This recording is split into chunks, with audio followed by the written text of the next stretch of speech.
एक गांव में एक विधवा रहती थी। उसकी दो बेटियां थीं, रोजी और बेलची। रोजी बड़ी लड़ाकू थी। वह काम धाम से जी चुराती थी। बेलची भोली और मेहनती थी, सारे दिन काम में जुटी रहती थी। फिर भी माँ हमेशा रोजी का ही पक्ष लेती थी। रोजी को वह बहुत प्यार करती थी, इसलिए उससे कोई काम नहीं करवाती थी। घर के सारे काम बेलची को करने पड़ते थे। एक बार बेलची पानी भरने कुएं पर गई। वहाँ उसने एक बुढ़िया को बैठे देखा। रानी बिटिया, थोड़ा पानी तो पिला दे, प्यास से मेरे प्राण निकले जा रहे हैं। उद्धरण चिन्ह योजक चिन्ह। बुढ़िया ने गिड़गिड़ा कर कहा, जरूर पिलाऊंगी दादी। उद्धरण चिन्ह योजक चिन्ह कहकर बेलची बुढ़िया को जल पिलाने लगी। ठंडा पानी पीकर बुढ़िया ने जल पीकर वह बेलची को आशीर्वाद देती हुई चली गई। इसी के कुछ दिन बाद माँ बेलची से नाराज हो गई। उसने उसे खूब पीटा, फिर घर से बाहर निकाल दिया। बेचारी बेलची जाए तो जाए कहाँ। घर लौटने की हिम्मत नहीं हो रही थी। बाहर कहीं कोई आसरा न था।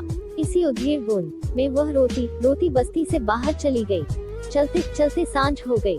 उसने देखा एक बुढ़िया सामने खड़ी है। अरे, यह तो वही है जिसे मैंने पानी पिलाया था। उसने सोचा। उद्धरण चिन्ह, बिटिया तू क्यों रो रही है? बुढ़िया ने पूछा। मेरी माँ ने मुझे खूब पीटा और घर से निकाल दिया है। क्यों मारा? माँ मुझे प्यार नहीं करती। तू चिंता मत कर, मेरे साथ चल, पर एक बात याद रखना। बुढ़िया बोली। उद्धरण क्या? बेलची ने पूछा। मेरी किसी भी बात पर हंसना नहीं। बेलची ने स्वीकृति में सिर हिलाया और उसके साथ साथ चुपचाप चलती रही। वे कुछ ही दूर पहुंची होंगी, तभी बेलची ने आश्चर्य से देखा, दो कुल्हाड़ियां हवा में घूमती हुई आपस में लड़ रही हैं। कुछ और आगे बढ़ने पर उसे दिखलाई दिया, दो हाथ आपस में लड़ रहे हैं। फिर लड़ते हुए दो पैर और दो सिर दिखलाई दिए।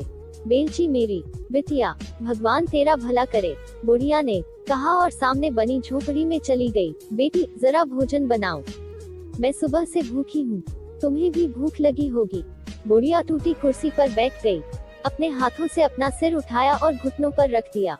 बिना सिर के बुढ़िया को देखकर बेलची को बड़ा आश्चर्य हुआ, फिर भी वह चुप रही। कुछ देर बाद बुढ़िया ने सिर उठाकर फिर धड़ के ऊपर रख दिया, पहले की तरह। चावल का एक दाना उसकी ओर बढ़ाते हुए बुढ़िया ने कहा, ले इसे पतीली पर चढ़ा दे। बेलची ने उसे पतीली पर चढ़ा दिया। थोड़ी ही देर में उसने विस्मय से देखा, सारी पतीली चावलों से भरी हुई थी। दोनों ने भर पेट खाना खाया और आराम से सो गई। सुबह बुढ़िया ने कहा, तुम बहुत अच्छी लड़की हो, तुम्हें अब घर लौटना चाहिए। इनाम में तुम्हें मैं बोलने वाले अंडे दूंगी। बेलची सिर झुकाए खड़ी रही। उधर जाओ मुर्गी के बाड़े में, वहाँ ढेर सारे अंडे पड़े हैं। जो अंडे यह कहें मुझे ले जाओ, उन्हें ले जाना, और जो कहें मुझे न ले जाओ, उन्हें न ले जाना। जो अंडे तुम लो, उन्हें सड़क पर ले जाकर पटक देना ताकि सब टूट जाएं। बेलची बाड़े में गई। मुझे ले जाओ, जिन अंडों ने कहा वे सब उसने टोकरी में भर लिए और घर की ओर चल दी। बुढ़िया के आदेशों के अनुसार सड़क पर ले जाकर उसने सारे अंडे पटक दिए।